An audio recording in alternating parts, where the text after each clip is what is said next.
और अब बात मुख्यमंत्री डॉक्टर मोहन यादव के एक बड़े बयान की, जहां उन्होंने कहा कि सोयाबीन भावांतर योजना हमने लागू की है। सबसे पहले मध्य प्रदेश में ही ये योजना लागू हुई है। जी हां, सोयाबीन भावांतर योजना, जिसके बारे में वो बता रहे हैं कि सोयाबीन का भाव 5,328 रुपए था। हम किसानों को भावांतर की राशि देंगे।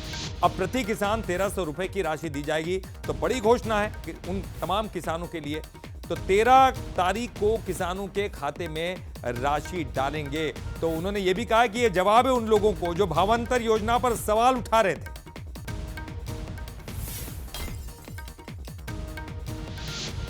निश्चित रूप से जो मैंने कहा था और वो हुआ है, बड़े पैमाने पर हमारे किसानों को भावांतर की राशि हम देने जा रहे हैं।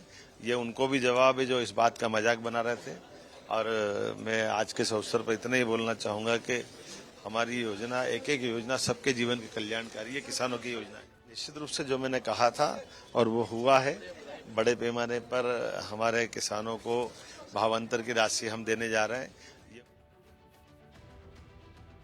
और चलिए ज्यादा जानकारी के लिए बात करेंगे। हमारे साथ हमारे एग्जीक्यूटिव एडिटर मनोज सैनी जी जुड़ गए हैं। मनोज जी, आप तमाम चीजें पूछ रहे थे और वो उनका जवाब भी साफ था कि जो लोग इस पर सवाल खड़े कर रहे हैं उन पर ये एक बड़ा जवाब है, क्योंकि 1,300 रुपए उन तमाम किसानों को दिए जा रहे हैं।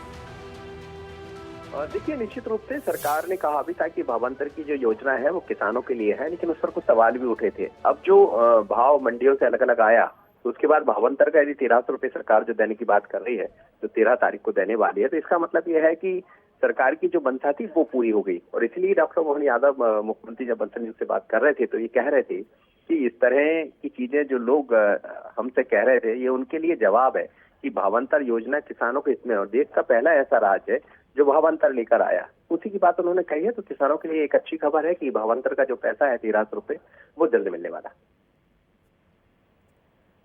जी, बहुत बहुत शुक्रिया मनोज जी इस पूरी जानकारी के लिए, बातचीत करने के लिए। तो भावांतर योजना के रूप में उनको एक अच्छा खासा पैसा मिलने वाला, जो भाव का अंतर होगा 1,300 रुपए उनको मिलेंगे। बहरहाल चलिए